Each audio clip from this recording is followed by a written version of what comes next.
Le cri de la terre. Aujourd'hui, je vais vous parler d'un sujet qui me tient à cœur, l'alimentation bio. Manger bio, à quoi ça sert ?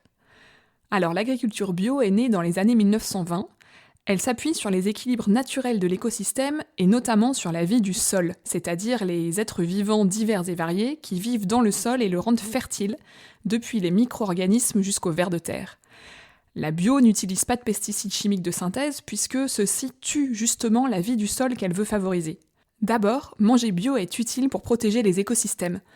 Les pesticides sont une des causes principales de l'effondrement de la biodiversité. A l'inverse, les pratiques agroécologiques protègent et restaurent la biodiversité. Dans une parcelle en bio, on trouve un plus grand nombre d'espèces différentes et aussi une plus grande quantité de plantes ou d'animaux d'une même espèce. Ensuite, il y a la question de la santé.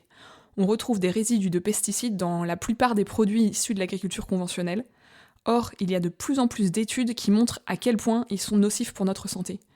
Ils entraînent des cancers, ils peuvent être toxiques pour le développement du fœtus ou encore perturbateurs endocriniens. Les études s'accumulent pour montrer leurs effets dévastateurs. Enfin, on peut évoquer les bienfaits sociaux de l'agroécologie. L'agriculture paysanne bio permet généralement une rémunération plus juste et un meilleur équilibre de vie pour les producteurs. Elle favorise leur autonomie et la création de liens sur le territoire, par exemple grâce à la vente directe à la ferme.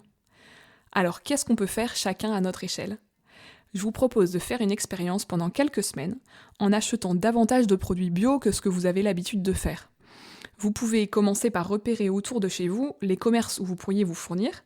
Mieux vaut viser les magasins bio spécialisés qui sont moins chers que les grandes surfaces, lesquelles pratiquent des surmarges importantes sur leurs rayons bio. Ou encore mieux, si on le peut, choisir la vente directe auprès du producteur. Si on se rend en magasin, on peut chercher une enseigne cohérente qui favorise des relations économiques équitables avec les producteurs et qui encourage l'agriculture paysanne plutôt que le bio-industriel. Vous trouverez quelques pistes dans notre fiche éco-jésuite intitulée Agroécologie et agriculture bio sur le site jésuite.com. Pour limiter les coûts, on peut cuisiner maison et commencer par les fruits et légumes parce que le surcoût du bio est plus marqué pour les produits transformés et les produits animaux. On peut aussi garder en tête les coûts qui sont cachés derrière les prix plus bas de l'agriculture conventionnelle, par exemple le coût de dépollution de l'eau potable qui est contaminée par les produits phyto, ou les conséquences pour notre santé et celle des paysans. Sur ce, je vous souhaite de bons repas de fête et vous dis à très bientôt.